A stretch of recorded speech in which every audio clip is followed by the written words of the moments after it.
किसान साथियों राम राम। आशा और उम्मीद करता हूं कि आप सब ठीक ठाक होंगे। साथियों, बहुत से किसान भाइयों के ये प्रश्न आ रहे हैं कि सोयाबीन और मूंग के बारे में क्या रहने वाला है। आज हम दोनों ही फसलों के ऊपर चर्चा करेंगे और मैं आपको बताने की भरपूर कोशिश करूंगा कि इन दोनों फसलों का क्या सिनेरियो बन रहा है। साथियों, पहले हम सोयाबीन का जिक्र कर लेते हैं।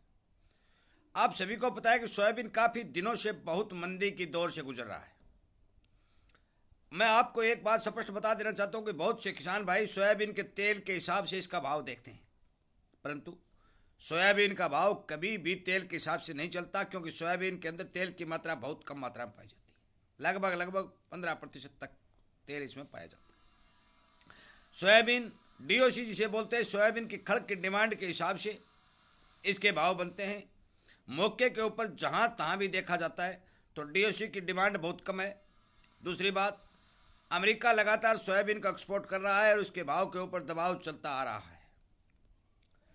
सोयाबीन के अंदर स्पष्ट तौर पर मैं आपको बता दूं कि अब की बार महाराष्ट्र, मध्य प्रदेश और कुछ हिस्सा गुजरात का जहां भी सोयाबीन की बिजाई होती है, मेरी उन किसानों से लगातार बात हुई है।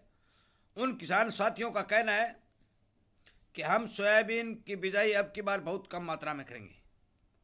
और कपास के भाव जो अब 200-400 रुपये बढ़ करके, महाराष्ट्र से बात हुई, उन किसानों ने बताया कि हमारे यहाँ सूखे में बिजाई होती है और जो ही बरसात होती है तो कॉटन उग जाती है और हमें ठीक ठाक पैदावार मिलती है। तो हम सोयाबीन से हटकर कॉटन की बिजाई की ओर ध्यान देंगे। सोयाबीन की बिजाई बेहद घटने की संभावना बन रही है। भाव के अंदर अभी महीने 2 महीने तक मामूली तेजी के आसार बन रहे हैं। ज़्यादा तेजी सोयाबीन के अंदर नहीं दिखाई दे रही है। 4700, 4600, 4700 के लगभग सोयाबीन के भाव 2 महीने के अंतराल के ऊपर बनने दिखाई पड़ सकते हैं। इससे ज़्यादा अभी मौके पर सोयाबीन के भाव के बारे में कोई रिपोर्ट निकल के नहीं आ रही है। अब बात हम मूंग की कर रहे हैं। साथियों, आप सभी को पता है कि राजस्थान का बहुत बड़ा क्षेत्र मूंग की बिजाई के लिए आगे आ रहा है। पिछले साल भी मूंग की बिजाई बढ़ी थी।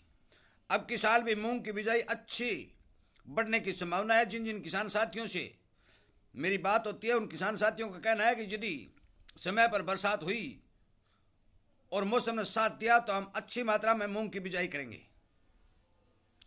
मोठ, ग्वार, बाजरा आदि को महत्व जो है वो बाद में दिया जाएगा, परंतु पहले मूंग को महत्व दिया जाएगा।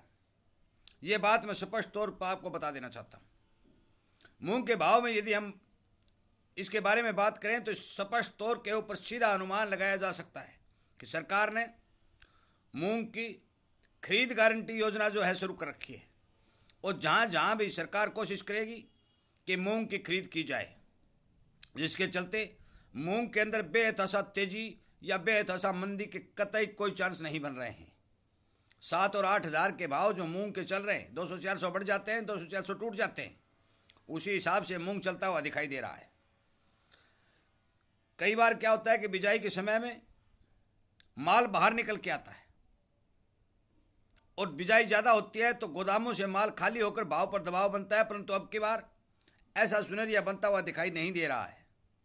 सभी मिल मालिकों या स्टॉकियों का ये बात स्पष्ट तौर पर कहना है कि मंदे के अंदर मूंग देने में कोई भी सहमत नहीं है। साथियों, इसी तरह की जानकारी जो किसानों से बात होकर आती है, एक्सपोर्टरों से बात होकर आती है, मैं आपको अच्छी तरह से बताने की कोशिश करता हूँ।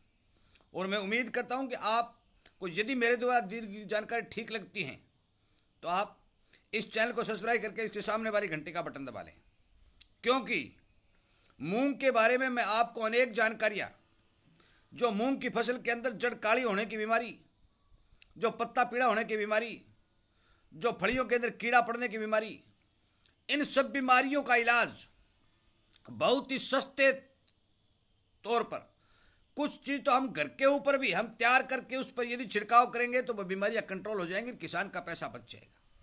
इसी क्रम में मैंने एक बात आपको 2 महीने पहले बता भी थी कि आप अपने घर के ऊपर पुरानी छाछ इकट्ठा कीजिए और उस छाछ को 2-3 महीने पुरानी कीजिए। उसके बाद में यदि आप मूंग के ऊपर उस छाछ की स्प्रे करेंगे तो मूंग के अंदर पीलापन का रोग नहीं आएगा। मूंग की सबसे अच्छी वैरायटी जो 1142 हिसार वाली है, जो अच्छा प्रदर्शन कर रही है, उसके बारे में मैं आपको पहले बता भी चुका हूं। साथियों, अब ज़्यादा दिन मूंग की बिजाई के अंदर नहीं रहे हैं, 1 महीना शेष है। हर किसान से मेरा विनय निवेदन है कि आप अपने मूंग के बीज का प्रबंध करें। मैं ये नहीं कहता कि किसी कंपनी के ले आओ, हाइब्रिड बीज जो आप मिल लेते हैं वही बीज संकर बीज होते हैं। ये बात मैं बार बार कह चुका हूँ। प्रोडक्शन वही मिलेगा, क्योंकि एक बार संकर हो चाहे हाइब्रिड हो, एक ही नाम है। हिंदी में संकर कहते हैं, हाइब्रिड अंग्रेजी में कहते हैं। आप किसी किसान के घर से ले सकते हो, सरकारी यूनिवर्सिटी से जाकर बीज खरीद सकते हो, और अच्छे दुकानदार से भी बीज खरीद सकते हो। जो सरकारी बीज हैं वो भी पैदावार देने में कभी भी पीछे नहीं रहते। ज़्यादा पैसे मूंग के लगाने के बजाय जो सबसे टॉप वैरायटियाँ सरकारी संस्थानों की चल रही हैं, उन वैरायटियों के ऊपर ध्यान देने की कोशिश करें। जो ही मूंग की बिजाई का समय आएगा, बरसातें होगी, तो मैं बीज ट्रीटमेंट के लिए दवा या बिजाई में जो भी किसान को सावधानी बरतनी चाहिए उसके बारे में एक वीडियो अपलोड करूंगा। और यदि उस दवा का आप प्रयोग करेंगे और उस सावधानी को बरतेंगे तो आपके मूंग के अंदर बहुत कम बीमारी आने की संभावना बनेगी। साथियों, राजस्थान का बहुत बड़ा हिस्सा मूंग की बिजाई के अंदर अब की बार लिप्त होता दिखाई दे रहा है। ये स्पष्ट तौर पर मैं अब आपको बता देना चाहता हूँ। क्यों बता देना चाहता हूँ कि ग्वार और मोठ, बाजरा, तीनों ही चीज़ों और चौथा मूंगफली, ये चारों ही चीज़ों की बिजाई मूंग से बढ़कर नहीं होगी। सबसे टॉप बिजाई मूंग की होगी। ये मैंने कम से कम 300-400 किसानों से बात करने के बाद मैं आपको बता रहा हूँ। हर गांव के अंदर यही रिपोर्ट है कि हम अब की बार मूंग की बिजाई करेंगे। इसलिए मूंग बीजने वाले किसानों से मेरा विनय निवेदन है कि आप घर में पुरानी छाछ इकट्ठा करें, उसको ढककर से धूप में रख दें, कहीं भी रख दें। समय आने पर वो आपका बहुत बड़ा साथ देगी और आपकी फसल के अंदर पीड़ापन के रोग को बचाने की भरपूर कोशिश ताकत देगी। ग्रोथ प्रमोटर का भी काम करेगी। हजारों दवाइयाँ बाजार से खरीद लेना, मूंग का पीड़ापन खत्म नहीं होगा। पर तो यदि पुरानी छाछ के आप 2 स्प्रे करेंगे तो आपके मूंग का पीड़ापन संपूर्ण रूप से खत्म होगा। ये मैं गारंटी और विश्वास दिलाता हूँ।